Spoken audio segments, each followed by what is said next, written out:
The story you're about to hear doesn't begin in a laboratory, or a university, or some high-tech NASA control room filled with blinking screens and brilliant minds.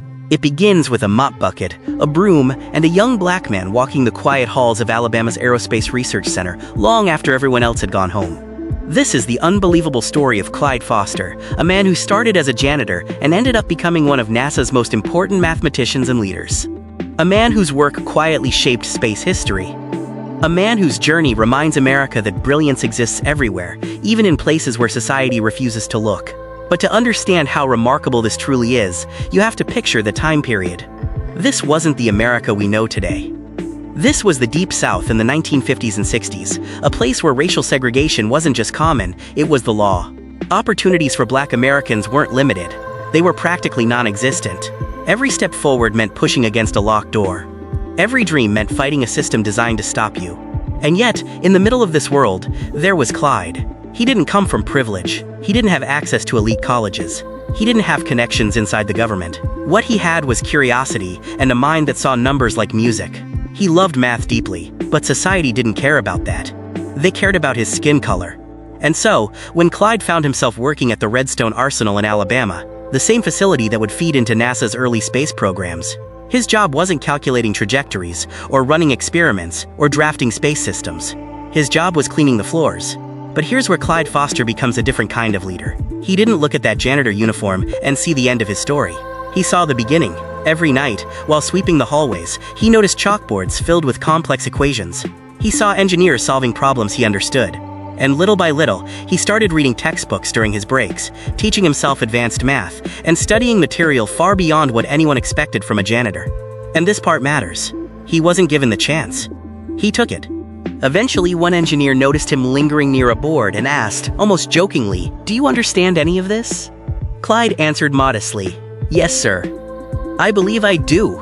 The engineer handed him a problem, maybe out of curiosity, maybe expecting him to get it wrong, but Clyde solved it perfectly. That tiny moment, that small crack in a giant wall of barriers, changed everything. Within months, Clyde Foster moved from janitorial work into an official mathematics role.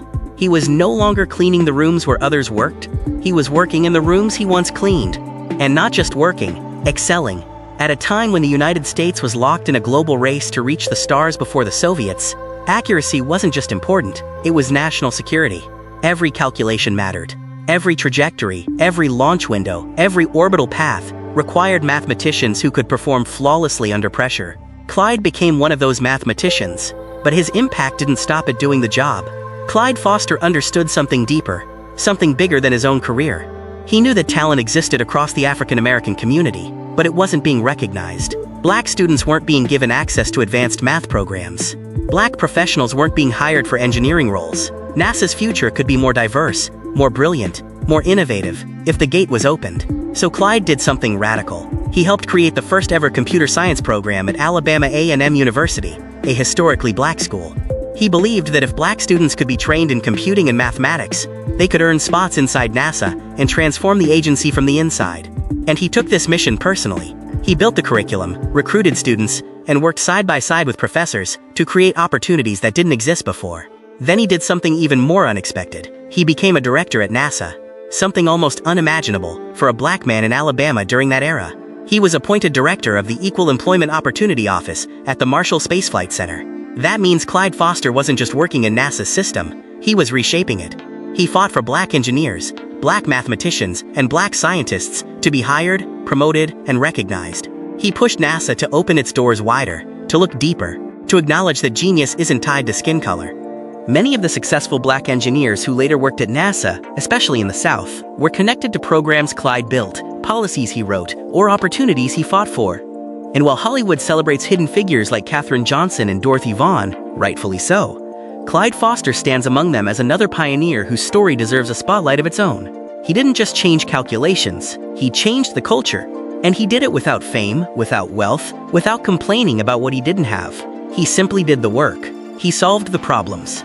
He lifted others up, and he created a pathway that didn't exist before he stepped onto it. But there's one part of this story that hits the hardest. Years after climbing to a respected leadership position at NASA, Clyde Foster would occasionally walk through the same hallways where he once mopped floors.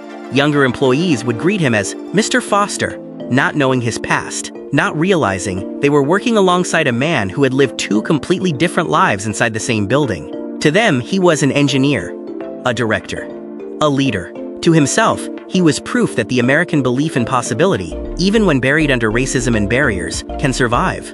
And sometimes, just sometimes, it wins. Clyde Foster passed away in 2017. He didn't want statues or awards. What he wanted were opportunities for students, for the next generation, for the dreamers who felt invisible. Today, every black engineer working at NASA, every student studying aerospace at a historically black college, every young American who hears this story and thinks, if he did it, maybe I can too, carries a piece of his legacy. His life is a reminder that brilliance doesn't always enter through the front door.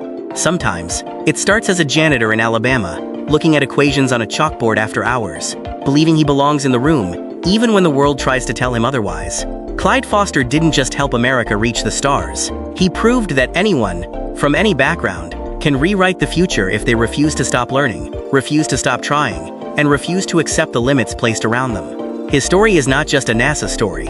It is an American story, a victory story, a reminder that the path to greatness doesn't have to be straight, it just has to be yours.